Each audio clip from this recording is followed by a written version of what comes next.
Friends, welcome to my YouTube channel nursing education Adda. तो friends, आज हम पढ़ेंगे ग्लूकोमा का मैनेजमेंट। इसके फर्स्ट पार्ट में हमने डेफिनेशन, ग्लूकोमा की और साइन सिम्टम्स एंड कॉजेज को कवर किया था। तो लेट्स स्टार्ट करते हैं। डायग्नोस्टिक इवेल्युएशन, इसमें क्या है, history collection and physical examination.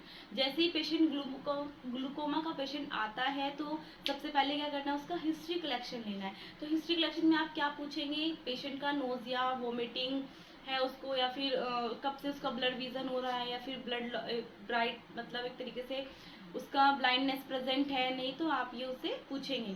Next आता है फिजिकल एग्जामिनेशन। फिजिकल एग्जामिनेशन में क्या पूछेंगे कि मतलब फिजिकल एग्जामिनेशन में फिजिकली एग्जामिनेशन किया जाएगा कि आई के अराउंड एटिमेटस तो नहीं है, एडिमा प्रेजेंट तो नहीं है, या फिर आई रेडनेस है या नहीं है, तो ये उसका चेक करना है। ठीक है। नेक्स्ट आता है slit lamp examination. Slit lamp examination में क्या करते हैं, with the help of bright light eyes के अंदर इंसर्ट की जाती है और आइज के अंदर आइज के पार्ट का एग्जामिनेशन किया जाता है, जैसे स्क्लेरा, कॉर्निया, लेंस, ये सब का चेक किया जाता है कि ये प्रॉपरली जैसी इनकी स्ट्रक्चर है ऐसी है या नहीं है, मतलब जैसे एबनॉर्मलिटी चेक की जाती है। नेक्स्ट आता है गोनियोस्कोपी एग्जामिनेशन। गोनियोस्कोपी एग्जामिनेशन क्या होता है, आई के अंदर ये जो एंगल होता है ना, आइरिस और रेड कॉर्निया के बीच में जो एंगल है उसको उसका चेक एग्जामिनेशन करने के लिए कौन सा टेस्ट करते हैं, गोनियोस्कोपी एग्जामिनेशन किया जाता है। फिर आता है विजुअल फील्ड टेस्ट। इसके अंदर विजुअल में कितने डिस्टेंस तक पेशेंट देख पा रहा है नहीं देख पा रहा, ये सब चेक करना है। नेक्स्ट आता है ऑप्थेल्मोस्कोपी एग्जामिनेशन। इसके अंदर एक फाइब्रेटिक इंस्ट्रूमेंट्स के थ्रू आई के अंदर इंसर्ट करके आई की पार्ट्स का एग्जामिनेशन किया जाता है। ठीक है।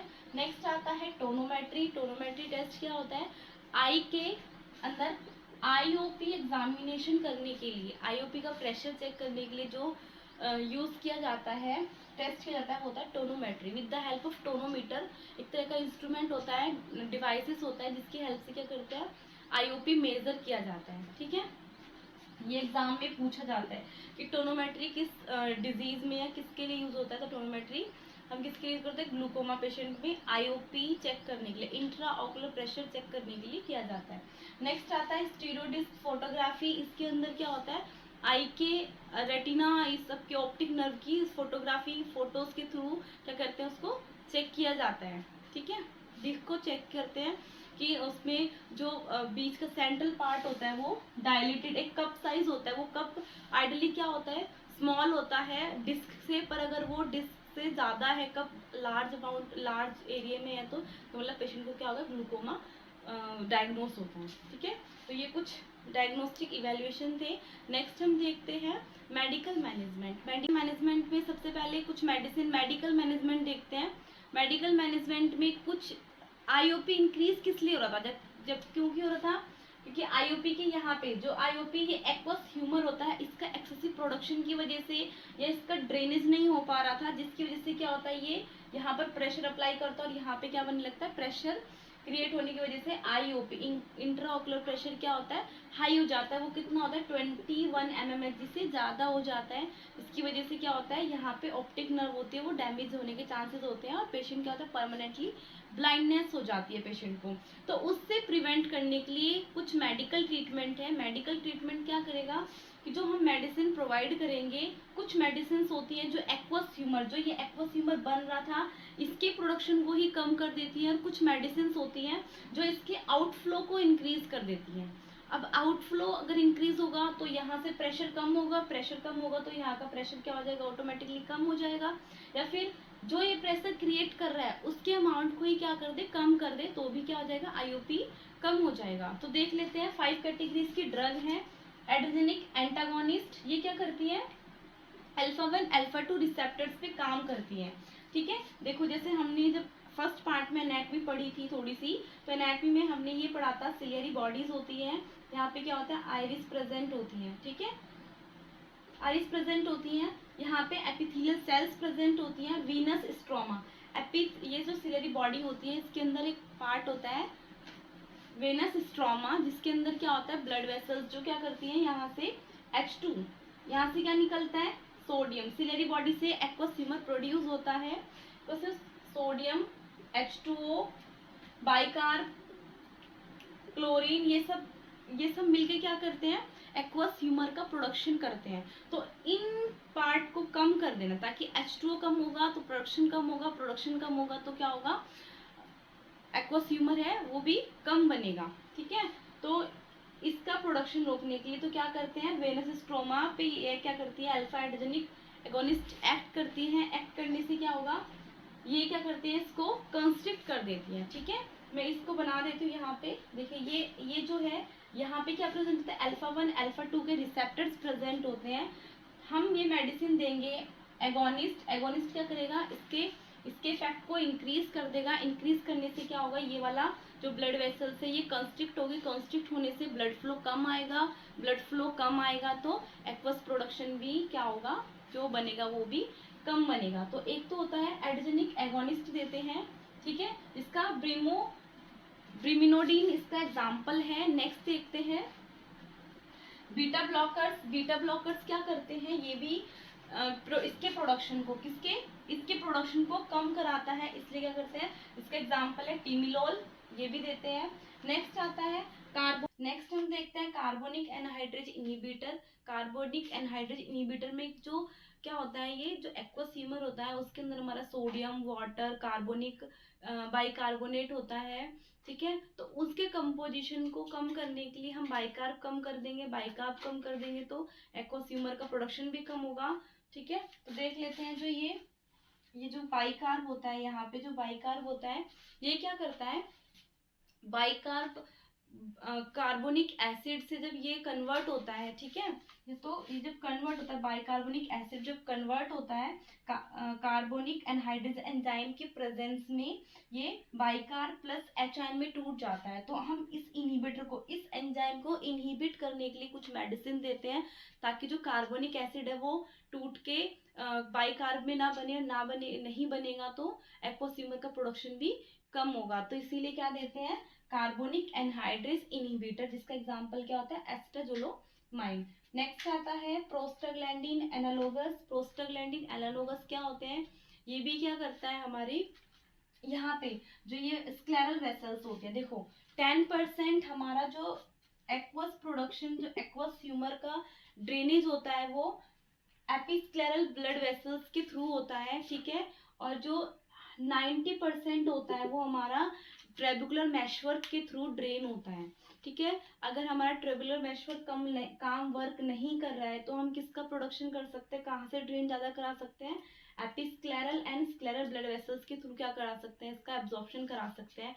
तो इनका एब्जॉर्प्शन बढ़ाने के लिए, करने के लिए क्या करते हैं, इस पे जो रिसेप्टर्स होते हैं, ठीक है, उनका, इसको क्या करना है, जो ये वाली स्क्लेरल वेसल्स होती हैं इनका डायलेशन किया जाता है। अगर डायलेट होंगी तो क्या होगा, डायलेशन की वजह से यहाँ का प्रोडक्शन भी क्या हो जाएगा, एब्जॉर्ब करने की कैपेसिटी इंक्रीज हो जाएगी, यहाँ पे प्रोडक्शन इनका एब्जॉर्प्शन ज़्यादा होगा, जिसकी वजह से क्या हो जाएगा, ये यहाँ से जो ड्रेनेज, जो एक्वस ह्यूमर बनेगा वो मोस्टली 9-10% से ज़्यादा क्या होने लगेगा, यहाँ से ड्रेन होने लगेगा। इसलिए क्या देते हैं, प्रोस्टाग्लैंडिन एनालोगस।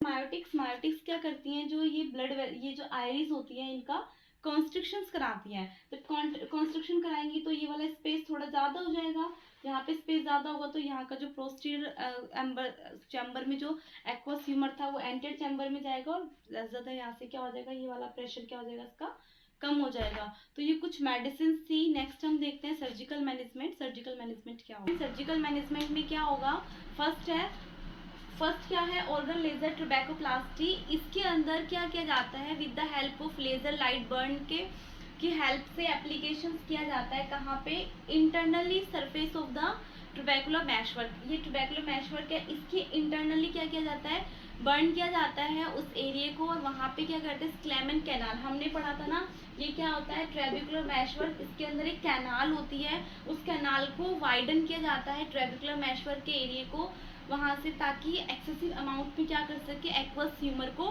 ड्रेन किया जा सके। ठीक है, नेक्स्ट आता है लेजर आयरिडेक्टोमी। आयरिडेक्टोमी में क्या करते हैं, इसके अंदर आइरिस के अंदर एक ओपनिंग क्रिएट की जाती है, ताकि पोस्टीरियर चैम्बर, जो भी पोस्टीरियर चैम्बर्स में एक्सेसिव अमाउंट में एक्वस ह्यूमर जो क्रिएट हुआ था या फिर ड्रेन यहाँ पे एक्यूमुलेट हुआ था, उसको with the help of opening किस में लाया जा सके, एंटीरियर चैम्बर में वो ड्रेन किया जा सके। ठीक है, artificial freezing point instrument apply किया जाता है और ये सिलियरी बॉडीज की जो एपिथेलियल सेल्स है इनको डैमेज किया जाता है ताकि यहाँ से एक्सेसिव अमाउंट में एक्वस प्रोडक्शन ना हो। और अगर एक्वस प्रोडक्शन नहीं होगा तो आईओपी भी क्या होगा, डिक्रीज हो जाएगा। और ये किसमें होता है, 3 और 9 पोजीशन। ट्रैबेकुलेक्टोमी, इसके अंदर एक ओपनिंग, आर्टिफिशियल ओपनिंग क्रिएट की जाती है ट्रैबेकुलर मैशवर्क के अंदर, ताकि एक्सेसिव अमाउंट में क्या किया जा सके, एक्वस फ्लूइड को ड्रेन किया जा सके। ठीक है, यहाँ पर एक ओपनिंग करके यहीं पे सब कंजेक्टिवल स्पेस के अंदर एक ब्लैब बनाया जाता है। ब्लैब क्या होता है, एक आर्टिफिशियल मतलब एक तरीके से ब्लिस्टर होता है जिसके अंदर फ्लूइड फिल्ड होता है। अब वो धीरे धीरे क्या होता है, सब कंजेक्टिवल या कंजेक्टिवल वेसल्स के थ्रू एब्जॉर्ब कर लिया जाता है या फिर मिक्स विद द टीयर के साथ मिक्स होकर एक्सक्रीट आउट हो जाता है। ठीक है, ये नर्सिंग डायग्नोसिस है acute pain related to increase IOP. तो आईओपी इंक्रीज है, इस वजह से क्या हो रहा है, पेशेंट को बहुत ज़्यादा पेन हो रहा है। तो पेन कम करने, आईओपी कम करने के लिए उसको कुछ मेडिसिन दी जाती हैं। जैसे हमने मेडिसिन पढ़ ली है स्टार्टिंग में, उसके अलावा मैनिटोल और ग्रिसलिन दिया जाता है। मैनिटोल आईवी रूट से दिया जाता है, ग्रिसलिन उसको ओरली दिया जाता है ताकि क्या कर सके, उनके आईओपी को रिड्यूस किया जा सके। नेक्स्ट देखते हैं disturbance sensory perception visual related to altered sensory perception. Next है anxiety related to loss of vision. Patient का लॉस ऑफ विजन हो गया, उसको हेलोज बन रहे हैं या फिर टनल विजन हो रहा है, तो पेशेंट को एंजाइटी होगी। तो आपको उसको साइकोलॉजिकल सपोर्ट देना है, असिस्टेंट डिवाइसेस प्रोवाइड करने हैं, पेशेंट के साथ ऑलवेज बात करनी है एक तरीके से। नेक्स्ट आता है self care deficit related to decrease vision, risk for injury related to decrease vision. तो रिस्क फॉर इंजरी एक ये भी मेन है कि आपको पेशेंट को इंजरी से प्रिवेंट करना है। तो आप क्या कर सकते हैं, जहाँ पे पेशेंट है या फिर आपके घर में कोई, आप उनको बताओ उनके रिलेटिव्स को अगर पेशेंट है तो उनके आसपास में शार्प चीज़ें होती है जो अवॉइड करनी है, अननेसेसरी मान फ्लोर पे नहीं रहने देना है। तो ये कुछ आप उनको पॉइंट्स बता सकते हैं। नेक्स्ट आता है deficit knowledge related to disease process due to no prior experience. Patient को बहुत ज़्यादा नॉलेज नहीं है रिलेटेड टू डिजीज, तो आपको वो भी उनको बताना है। इसके अलावा आप क्या कर सकते हैं, पेशेंट को बताना है कि आपको लाइफ लॉन्ग मेडिसिन खानी है। ठीक है, अपनी मेडिसिन पर अडेयर रहना है। आफ्टर सर्जरी आपको हैवी वर्क, ड्राइविंग ये सब नहीं करना है, हैवी लिफ्टिंग नहीं करना है, ज़्यादा बैंड नहीं होना है। ठीक है, और ज़्यादा डीप कफिंग नहीं करना है, क्योंकि डीप कफिंग करेंगे तो आईओपी इंक्रीज हो सकता है। इसके अलावा पेशेंट को अगर ये भी बताना है कि अगर कोई कॉम्प्लिकेशंस दिखते हैं या आफ्टर सर्जरी हेलोज बनते हैं आइज़ के राउंड में, या फिर से बहुत ज़्यादा एक्यूट पेन हो रहा है या फिर हेडेक है, ब्लर विजन हो रहा है, तो इमीडिएटली डॉक्टर को इन्फॉर्म करना है। ठीक है, ये कुछ पॉइंट्स थे। नेक्स्ट हमने इस पूरा वीडियो में सर्जिकल मैनेजमेंट, नर्सिंग मैनेजमेंट किया। इसके फर्स्ट पार्ट में हमने ग्लूकोमा की डेफिनेशन, कॉजेज, रिस्क फैक्टर पढ़े थे। अब नेक्स्ट मिलते हैं न्यू वीडियो में न्यू टॉपिक के साथ। इससे पहले अगर आप मेरे चैनल पर नए हैं तो प्लीज़ मेरे चैनल को सब्सक्राइब कीजिए, मेरी वीडियो को लाइक कीजिए, और आपको जिस टॉपिक पे वीडियो चाहिए तो आप मुझे कमेंट सेक्शन में बता सकते हैं। Thank you.